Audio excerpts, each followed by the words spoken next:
Hello, John Bloodworth, Gentleman Crafter here with the last card sketch challenge for May. That's May of 22, and it's number 22. Again, I will be using the Julie Hickey Designs foilables. I'm going to be using it with some silver foil. And as you will have seen if you've watched these regularly, you basically just plop your embellishments into a folded piece of copy paper with the foil on top of the embellishments, and then run it through a heat source like a laminator or press and iron on the top. For more in-depth and less rubbish descriptions of how to use these, please do go to the source, Julie Hickey Designs on Facebook, and she will guide you through how to use these more effectively and probably more creatively. Anyway, in the meantime, here are the designs that I have foiled. Now keep in mind I have used a heat activated foil, but if you use a contact foil, a cold press foil, then basically the cold press foil will only cling to the toner, whereas the heat press foil may cling to other areas too.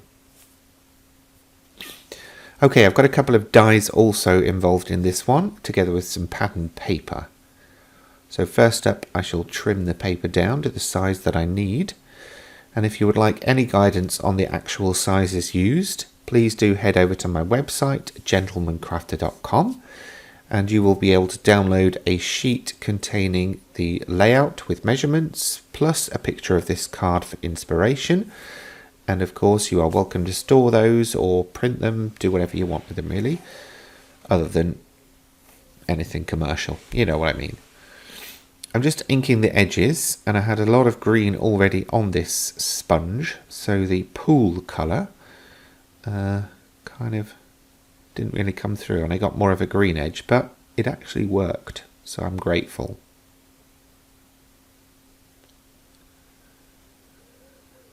Now that's going to be the main background, so I'm going to glue that to the card now, because then I can leave it flat to dry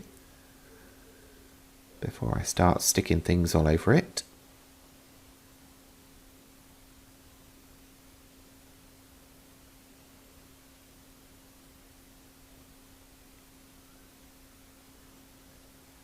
Always take your time to try and get your layers on straight. I know sometimes they don't work, but just take your time.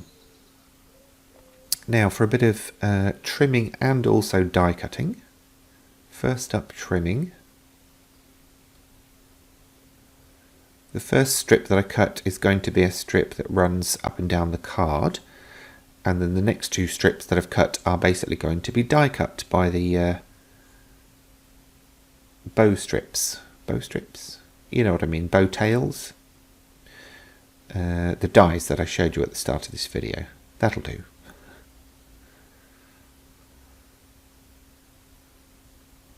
Okay, there's one done. And in goes the second.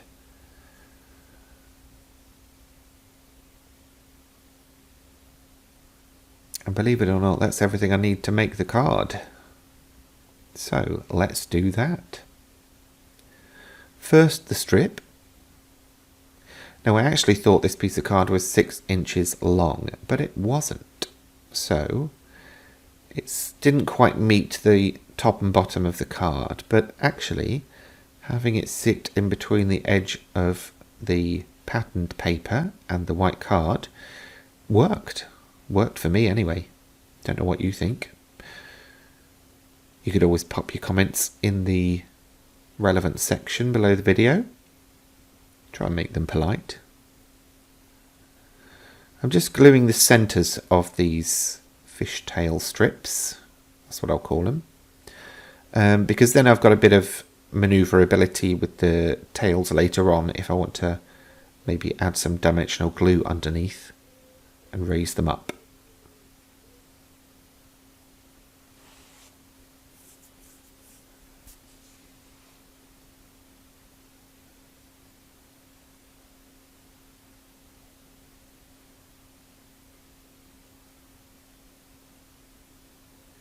Now I have foiled quite a bit here. I'm not sure I will use it all, so I'm just having a fiddle and seeing what works. And I think I'm pretty much happy that I'm going to work with some of these things. So I'm going to apply foam pads.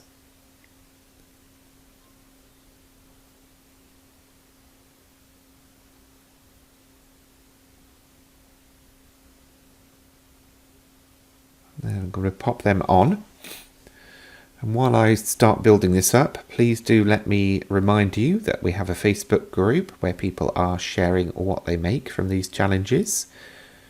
It's great to get a little bit of extra inspiration if you have lost your mojo. And of course, if you can, if you're willing, if you're happy to, please do remember to give this video a thumbs up. And of course, subscribe to the channel. It helps me get seen by more people. And also helps me with those dreaded YouTube algorithms that serve up videos.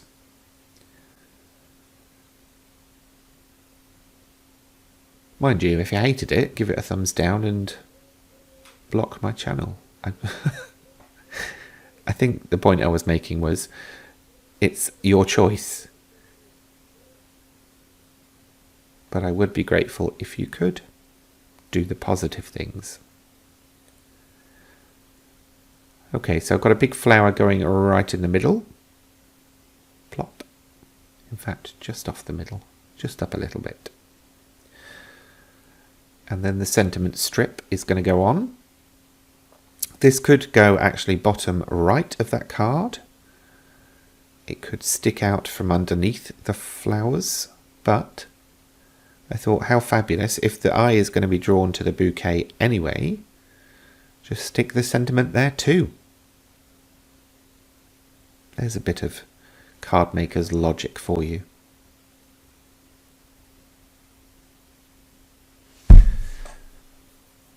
And then finally, yes, I am going to do gems.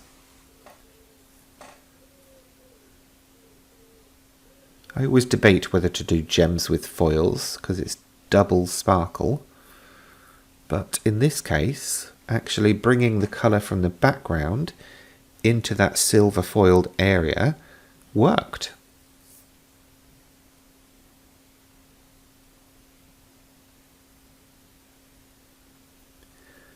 If you've not seen these trays before, they are fantastic. You get them with diamond painting kits. But basically, when you shake the tray, all of the gems go and sit on their bottoms, so you can pick them up perfectly. And you can pour all the gems back into the holder afterwards. No more struggles, yay! Anyway, that's it for this week. Thanks for watching, see you next week.